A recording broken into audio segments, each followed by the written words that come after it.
Okay, so more and more people have joined. I think we can slowly start. Good morning, everyone. My name is Giulia Giussani. I'm Digital Innovation Manager at IDSA, and today I'm here with my colleague Antoine Garnier, who is a Senior Project Manager. This session is the Open Consultation Hour Get to Know IDS. So this is a first touch point where you can really know what IDS is about and about the association itself. The session is structured as follows. We would like to provide you a brief introduction just to bring everyone on the same page, and then focus more on your questions. So do not hesitate to raise your doubts and really ask the questions that are more relevant for you.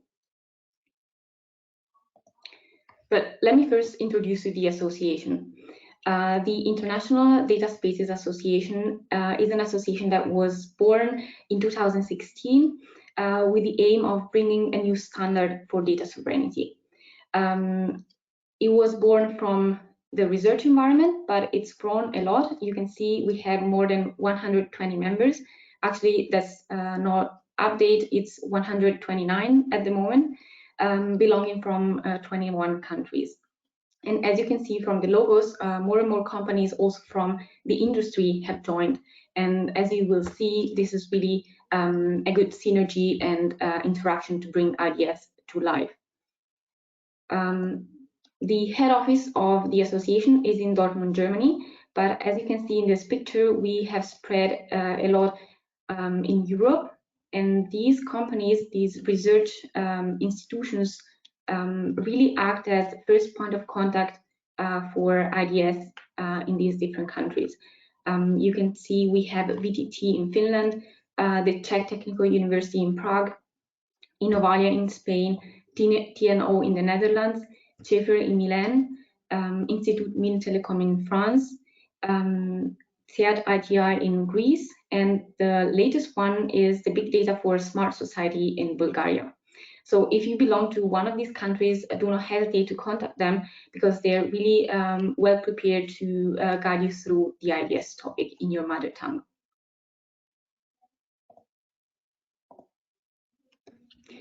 As I mentioned, the purpose of IDSA is to bring to the market a new standard that enables data sovereignty. But what do we actually mean with this term? Sorry, let me go back one slide. Yeah. So with data sovereignty, we actually mean the ability of a natural or legal person to exclusively decide over the usage of one's data. So we are not simply talking about access control, but we're really speaking about usage control and deciding how the data is really used. And as you probably know, this is really crucial for the data economy. So on one hand side, we want to enable free data flows to really unleash the power of data and open new business opportunities. But on the other hand side, data is a really valuable asset, and we really want to use it as an economic asset and exploit the value out of it. And so this is really the purpose of IDSA, making you available to agree not simply over the access of your data, but also the usage of it. How IDS is aiming to do so? That's thanks to the so-called data spaces. And with this term, we obviously do not refer to a physical integration of data, but we actually mean the sum of all the different endpoints. So it's more a federated approach that enables a direct data sharing with the specific company we're interested into, together with a trusted framework and governance framework for the data usage. In IDS, this is done through three main pillars. So every time you think about IDS, please keep in mind this slide. IDS wants to ensure unlimited interoperability. So this aims to be a standard for data flows between all kinds of endpoints. And obviously, trust plays a big role, not simply related to security, but also to certifying the companies and components that we are sharing data with. And on top of that, as mentioned, we want to really enforce some data usage policies to enable really the usage control aspect. And now I would like to introduce you to my colleague, Antoine Garnier, who will go a little bit more into detail on this topic. Good morning, everyone. So just following up on what Giulia said about data sovereignty, especially because this is what the framework is the basis for. The reference architecture model is giving the place for trust, but for data sovereignty. And data sovereignty, what does it mean? Concretely, this is a distributed data ecosystem. In other words, it enables to connect any data endpoints, just as Giulia said, but also ensuring that everyone keep controls over its data using access control, but also usage control, especially. This is what the framework is made for. And then adding a couple of things, such as proven data provenance, audit proof, which are making, let's say, your data set becoming a data asset. So it's not only data sovereignty in the sense that you keep control, but it gives you the possibility to leverage more data and really to transform them into assets. So giving them also a level of quality, but possibly a price and things like that. And of course, this is based on European values. This is actually discussed now. If you can go to the next slide, please, Giulia. Yes, so it will be in the next one. So before that, just let's have a look on how it is working.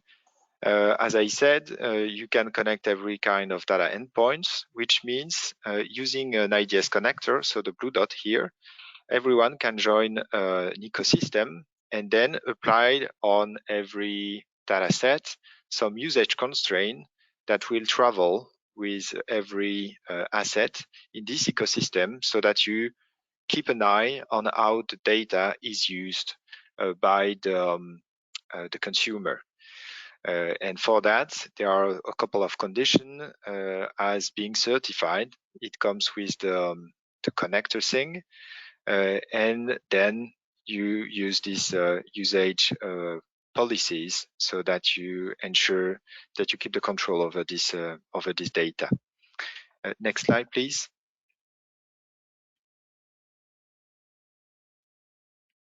Yes, and that was the point. I wanted to say that this is based on European values, and this is actually discussed currently at EU level with notably the EC strategy on data, which like to see more data space coming, especially in these 9 sectors such as manufacturing, mobility, finance, or energy.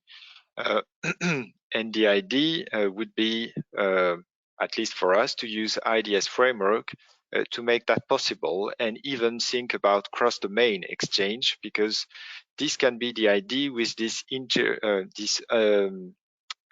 unlimited interoperability that Giulia was talking about. We are not redefining semantics for specific sector. We are just offering a metadata, a meta model, so that you can use the sector semantic and then just exchange your data with who you want, no matter the sector it is related to. Next slide, please. And then how do you do that? Everything is based on the connector, so the blue dots that were represented in the slide before. For this connector, you have different security profiles, so it means that you can have a different level of, let's say, trust, and this trust can be verified by every provider of data, meaning that you are declaring a level of trust, This is done according to some criteria, and then every consumer that allow you to access its data set can check that level of trust. Then you can say, okay, I accept to share the data with you based on the level of trust you're providing. These security profile are part of the specification that is currently standardized at the German level, so by the DIN, so which is the body, the standardization body at German level, and which is now on its way to ISO, so on international level. This specification also contains the description of the connector. I mean, in terms of architecture, how it is working inside, and this laid the groundwork for the implementation phase then, which will be done according to this specification, and before being officially certified using the process that is also defined by the IDS framework. Next step, please. Yes, and if you wanted to do so, I'm talking about the implementation. We have a couple of material available for you as member, but also as non-member, we have also some material available freely on the internet. We can talk about that after the presentation. But of course, to participate to this endeavor to bring sovereignty for data space, we have also specific material available for members. And this is the case in this small document pictured here, the user journey for developer, with a lot of documentation, step-by-step description to make your implementation of a connector, for example, available. Next slide, please. And yes, coming back to usage control, as we said it, this is the basis of the data sovereignty. We said that it was essential for data economy, as we really think that it makes possible to leverage more data. So again, the possibility to transform your data set into a data asset, because even if your data is sensitive, you can still track how it is consumed by a potential consumer within a trusted ecosystem, so an IDSA compliant ecosystem, for instance. Next step, please. Next slide, sorry. Yes. What is data usage control? Actually, this is an extension of data access control. So in other words, you can have the traditional access control, which says, for instance, who can access some data set from which location, using which device, and things like that. But the reality with access control is that instantly, once the data or the asset, any object is shared, you lose the control over the way it is used actually, and what is done with that. So what offer the usage control is the possibility to track what is done or the way it is consumed. I'm talking about time constraint, for example, but it can also be the type of participant that is exactly allowed to access this data, for example, so some attached obligation to that. So this can be seen as an extension of access control, which is now usage control. Please, next slide.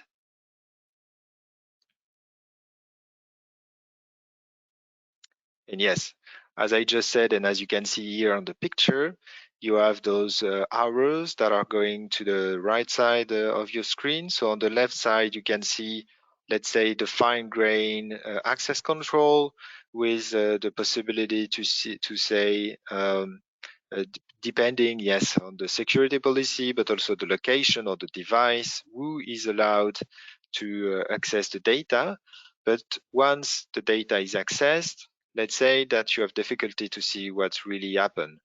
And here with the usage, you can say that, for example, that the data is only accessed for some days, or that if the data is accessed, then the owner should be informed. Or if it is accessed by a certain type of participant, then it has to be anonymized beforehand. Or on the other hand, if it's a no, there can be other specific action to be taken, such as a report incident, for instance. So this is the kind of policies that can be enforced using this usage control, which is definitely, we think so, giving more room to leverage more data. And I hand over back to Giulia for the rest of the presentation. Thank you. Yeah, thank you, Antoine. I clicked something. I hope you still see my screen. Yes, indeed. Okay, perfect. So we're almost through the presentation. There are two more topics that I would like to cover with you before switching to the Q&A part. And the first one is which roles you can find in an IDS ecosystem, and the second one is the main activities of IDSA. So let me just briefly go through the first one. We have several slides to explain the roles in an IDS ecosystem, but I think this one is really the most effective one. And the reason is you can clearly see the trusted IDS environment in the light blue circle, and you can also see all the participants accessing the ecosystem from the border. So in the magenta color, you can see that each participant can access the ecosystem through the IDS connector that Antoine just explained to you, which basically acts as a gateway to the ecosystem. And you can also see still in the magenta color some other components that are there in an IDS ecosystem. The magenta ones are the mandatory ones, and the light blue ones are the optional ones that we will see. They also have a good function, obviously, but in order to really set up a base IDS ecosystem, you cannot leave out the magenta ones. And they're specifically the ones related to certification. So you can see the certification image with the two logos of the component and operational environment certification. And they basically act as a seal that confirms you that the component or the company are IDS certified, so they're trustworthy. Then obviously we need a new company that enables the issuance of the X509 certificate, so that enables the technical link between companies. And the Paris and DAPS components, they're basically the identity management systems. Then on top of that, we can see that we have the broker. With this term, we refer more to a metadata broker. So that's the one enabling data search and data discovery. And then, as you can see, we have the clearinghouse that is useful to log the transactions, data app, and vocabulary provider. If we switch to this other view, I think we can clearly understand which are the interactions in an IDS ecosystem. So we have the data owner and the data user at the two sides of the picture, and the data owner authorizes the data provider to exchange the data.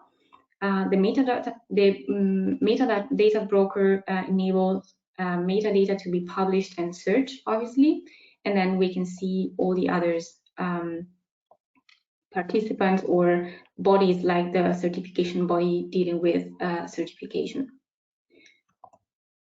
Maybe we can go a little bit more into detail later on in the questions if that's an interesting topic for you.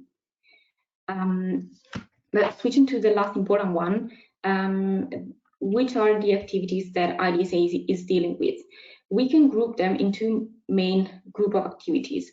The first one is the evolution of the IDS offering. So really the the one more related to research and developing the reference architecture, but also taking the requirements from the market. And that's related to the other main activity, which is adoption and proliferation. So this one is really making IDS implemented in real life use cases and spreading IDS to the world. And we can do that especially thanks to our liaisons, our hub facilitators, which I mentioned at the beginning, and especially thanks to our adoption strategy. This is depicted here, especially in the yellow box, which is the Launch Coalition.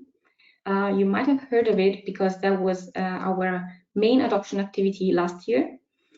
For this year, we've decided to get started with a more medium-term program, which is called Adoption Acceleration Program.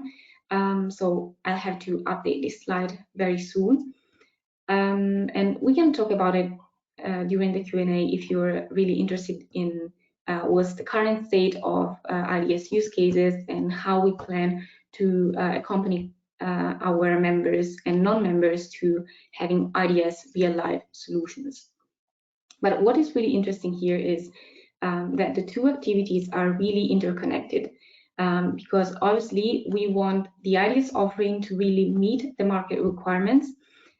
So as you can see from the circle arrow in the middle, it is a continuous and iterative work from the market to our working groups and developers community.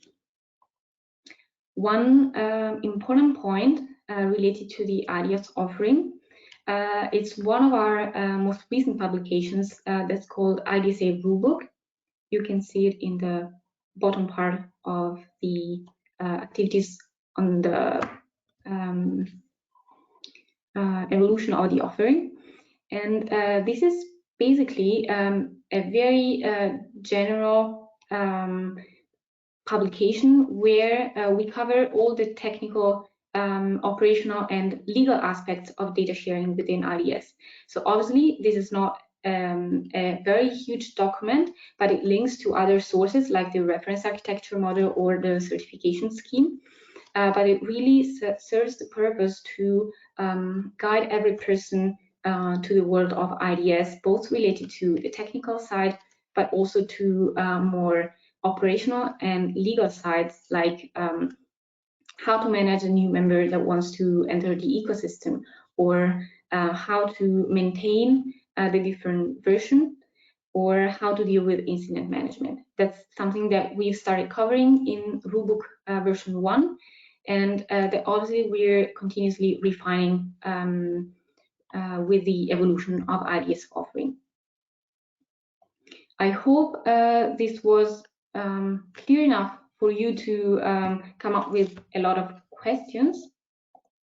We would really like to focus on your doubts and the topics that are most interesting to you. So maybe in the meantime, you can both ask the questions in the question box or unmute yourselves. I unmuted you from the organizer, so you should be able to open your mics. Maybe just to get questions started, we prepared a very quick poll just to understand which are the topics that you are most interested in. I will launch it right now so that later we can really focus on the topics with highest answer. Can you? Yes.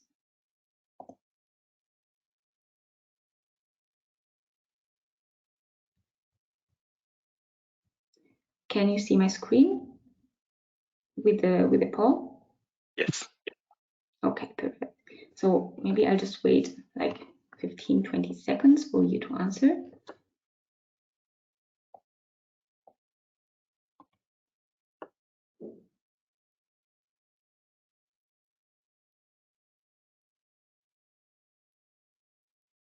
Okay, many of you have already answered. Let's just wait some more seconds for the others.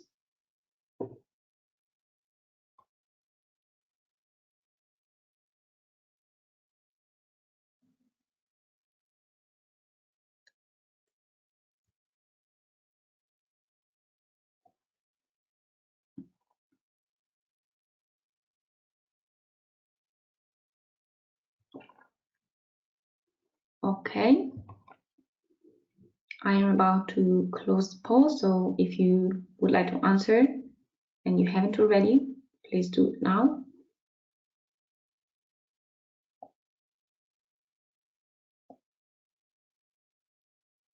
Okay. So I think you all see the results of the poll. Is it right? Nope. We are seeing the slides again. Yes. Okay, perfect. So we have the technical side of IDS, so the implementation and the documentation, winning together with the synergies of IDS at European level. So so a bit of everything, right? Or except for the organization of the association for the time being, but that's good. Yeah. So maybe we can start with the technical side of IDS. Neither myself or Antoine are really deep into the technical side, but what we can do is really guide you through the main documents and link you to the experts within the IDS network. Because if you don't know it yet, the head office is really doing the orchestrating job, and we have our chief technology officer monitoring and organizing everything. But obviously, we leverage the skills and competencies of all our members. So, for example, Fraunhofer is highly involved in the working groups and activities together with other highly vertical research institutions. So, related to the technical side, do you have specific questions? Are you thinking about developing an IDS connector, or would you like to know about any open source reference implementations?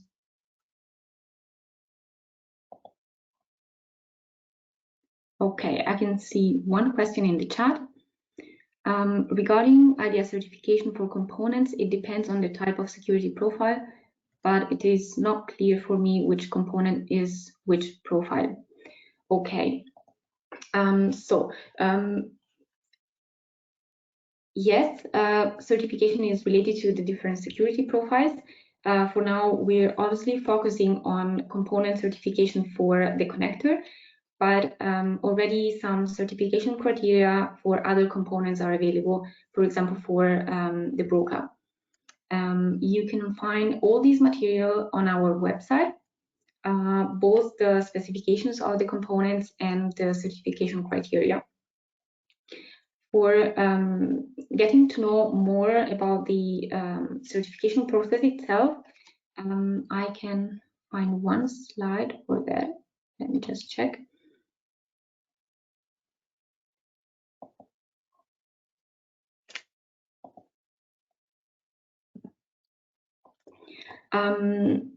The most important thing related to certification is there are two kinds. So the one for components and the one for the operational environment, which is basically the participant certification. And to do that, IDSA obviously is not taking care of these kind of assessments, but IDSA will leverage a network of companies that will be approved by the so-called certification body. And yeah, this slide here. Do you still see my screen? We have the quick poll displayed. Okay, let me just close it. Okay, so now you can see that my slide has changed, right? Yes, indeed. Okay, perfect. So this is a wrap-up of what the certification in IDS will look like. We have the two kinds of certification, the one for components and the one for the operational environment.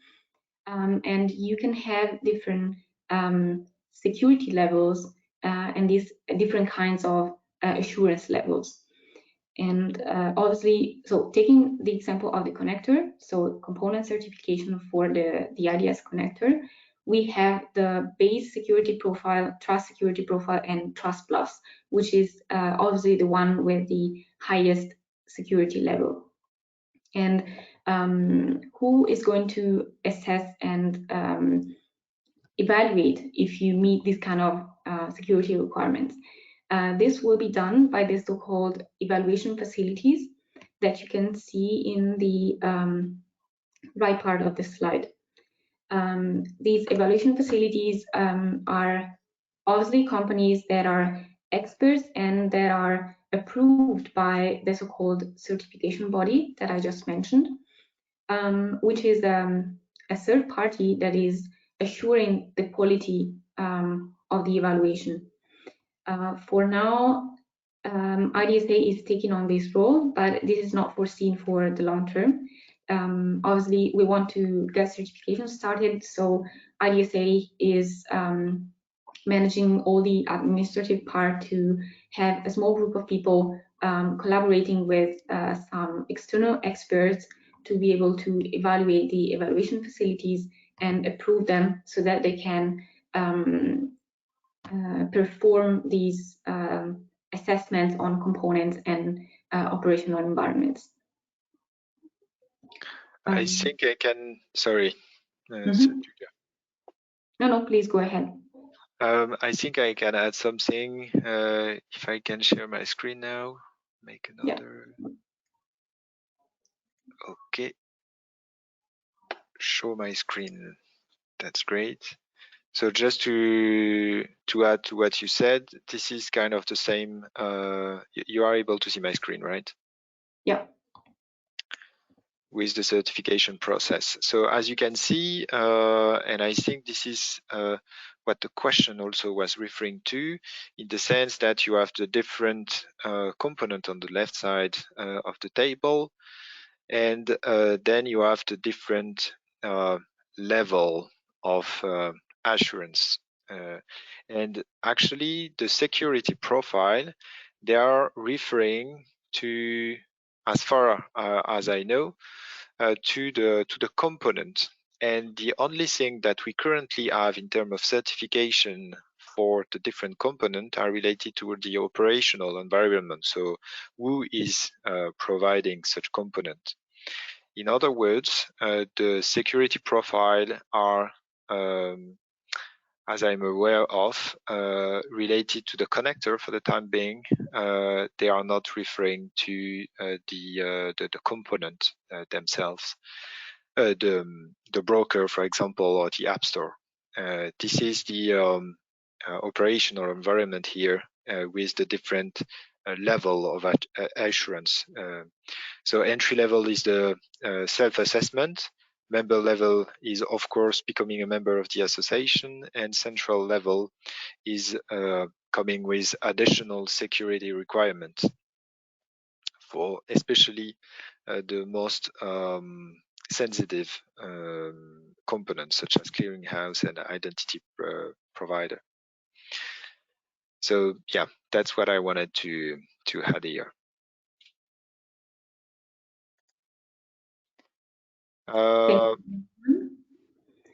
I see that we have more questions in the chat.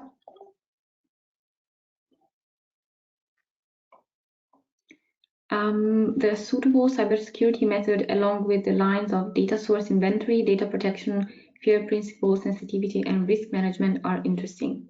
That's not the question, but yeah, so I confirm you that the FAIR principles are really the focus of the IDS approach, and also that IDS certification is not hasn't come up out of from scratch, but it's really based on ISO standards and really good practices that are already there. So, and by the way, we plan to have IDS certification really started until the end of this year. It's planned for November, and we are currently so the certification body is practically set up.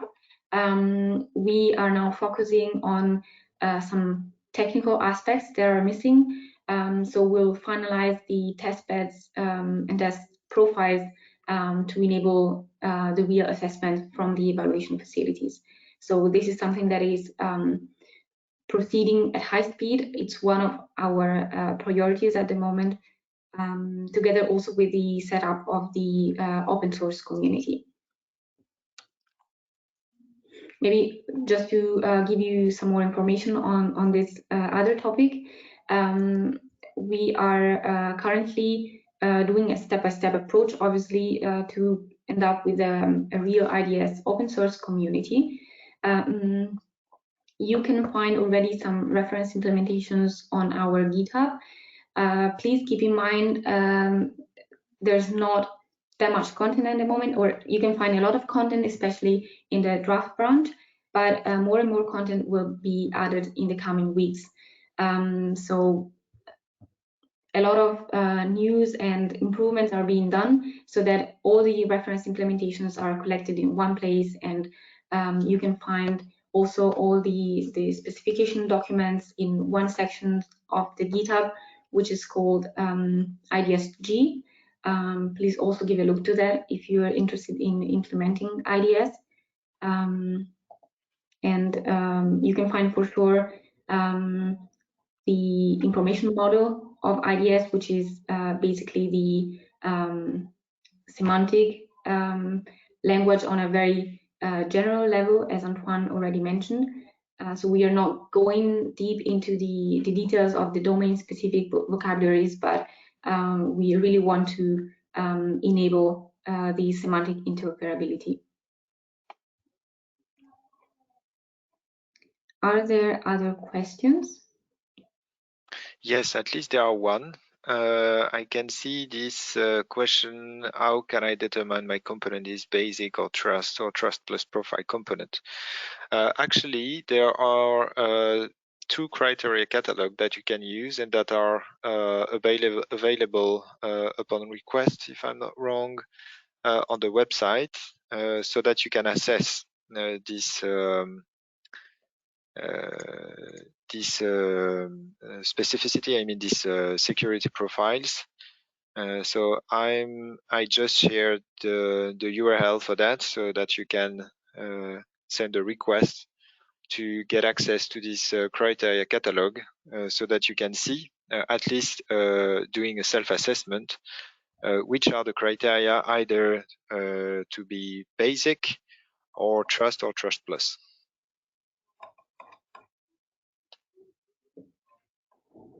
Yeah, thank you, Antoine. So we still have 20 minutes. Maybe we can switch to the other topic that you are interested in, so the synergies of IDS at European level. Let me just find some slides for that. Maybe Antoine, would you like to introduce the relation between IDS and Gaia-X? I can look for some slides in the meantime. Yeah, sure. So the basic relation, so first, IDSA is a founding member of Gaia-X, so this European initiative for more interoperability also at EU level, involving cloud, but let's say data sharing. And the IDS framework is underpinning Gaia-X initiative for the data sharing part, in the sense that there are things related to cloud and cloud infrastructure, and when comes the relationship between this cloud and how the data should be interoperable, and how the different endpoints of, let's say, a distributed ecosystem of cloud, for instance, the IDS framework should be used. So this is the basic idea. So again, we are talking about IDS connectors, but also being certified and so on and so forth. So everything that is included in the IDS framework is currently discussed in the architecture subgroup of Gaia-X. So this is the basic relationship. I don't know if you wanted to use a slide for that. Yeah, I see now. I have a lot of things on my. So you do see my screen, right? Yes, again. Okay. Yeah.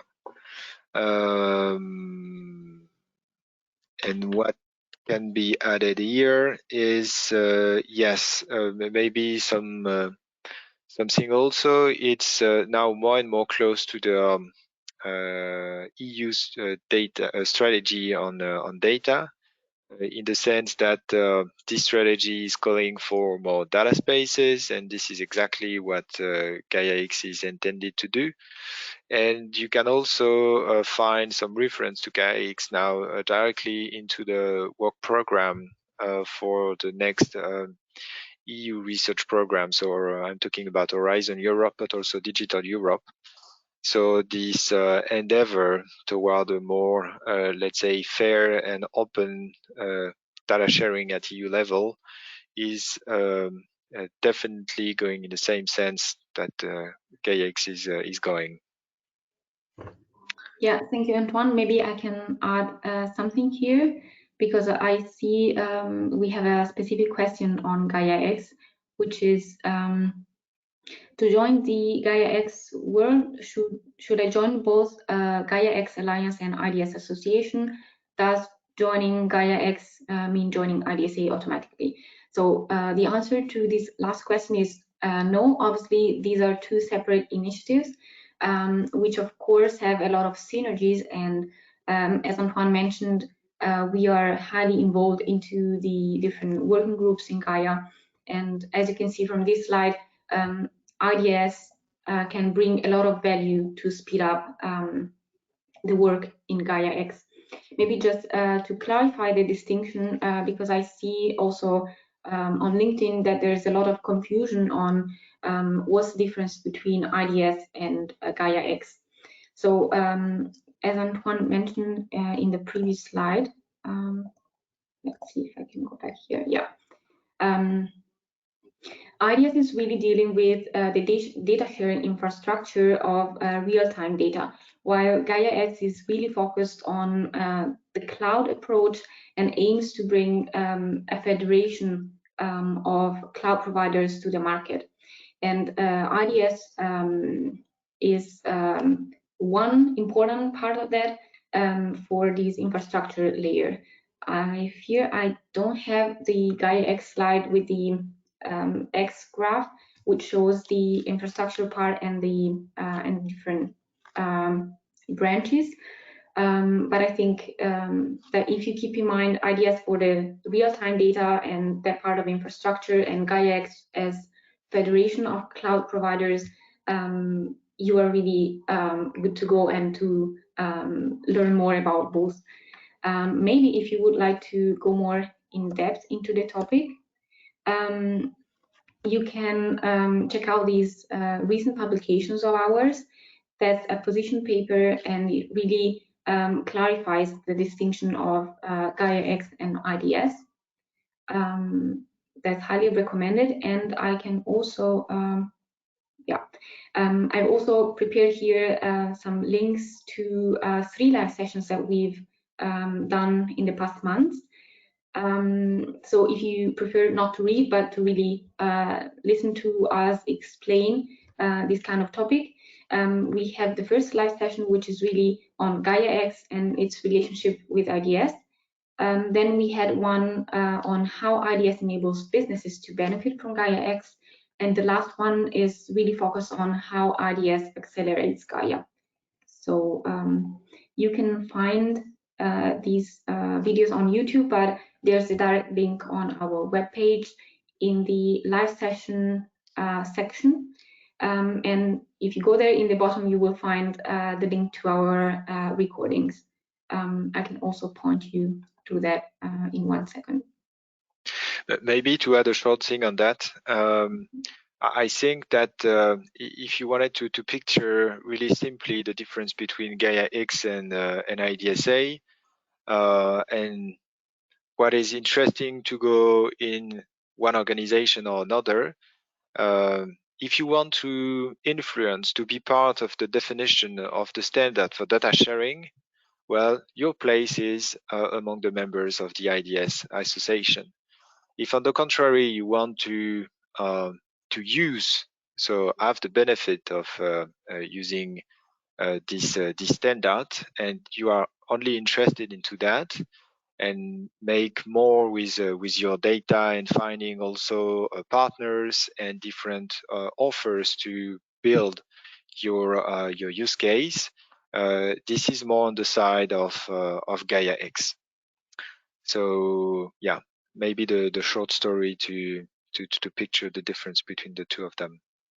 Yeah, thank you, Antoine. I think I missed a bit one part of the question, so thank you for stepping in. Yeah. Can I ask how much the annual fee to join the IDSA from the entire company? Well, it depends on the size of your company, obviously. There are different fee rate for that. I can share the document with you. I'll put that into the chat. Yeah, thank you, Antoine. Just for you to know, this kind of information and also the application form is on our website. So if you're interested, do not hesitate to contact us or to check out those documents on the website. I think it's a good chance to shape the future of the data economy. We are really open of having new expertise if you would like to support us, especially with the open source, for example. That's something that many members are waiting for, and many of them are already lending a hand to that regard. So it's a good way to support each other. Let's see, we have other questions. I see that from the poll, you are most interested into the technical part. What do you want to do, Giulia, for the rest of the time? I think we can have either I can give a brief presentation of the developer journey, for example, showing what is already at hand and especially freely accessible, and what is maybe also for member only. Maybe you can make the presentation of the use case. I don't know. Yeah, let's see what the participants would like to go more into detail. So obviously we can talk for hours about several things, but we would really like to know what's your interest, and please give us a feedback. Otherwise, I think, Antoine, you can start explaining the... Yes, we can make it 5-5. You know, we have 10 minutes, so yeah, let's have a quick view on the developer journey then.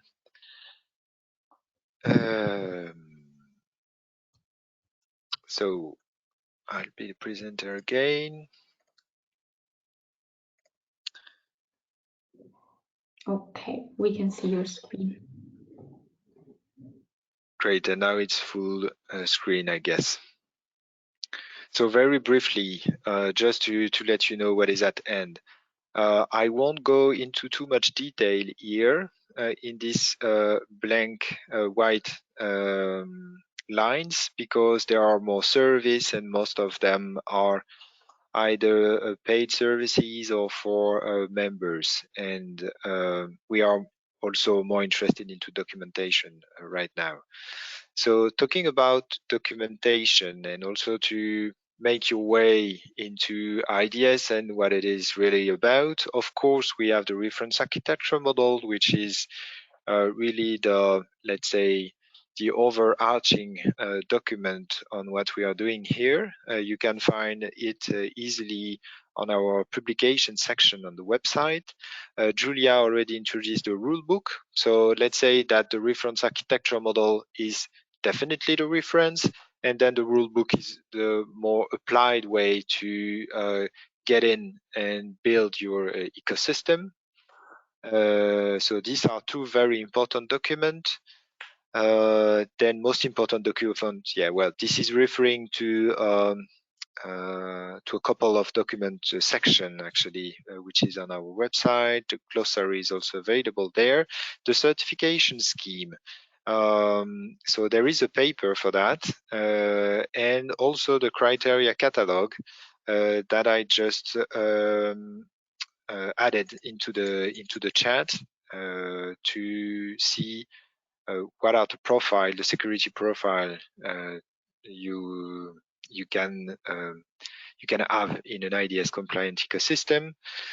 There is also a GitHub, so IDSG, where you can find a reference implementation for the different component.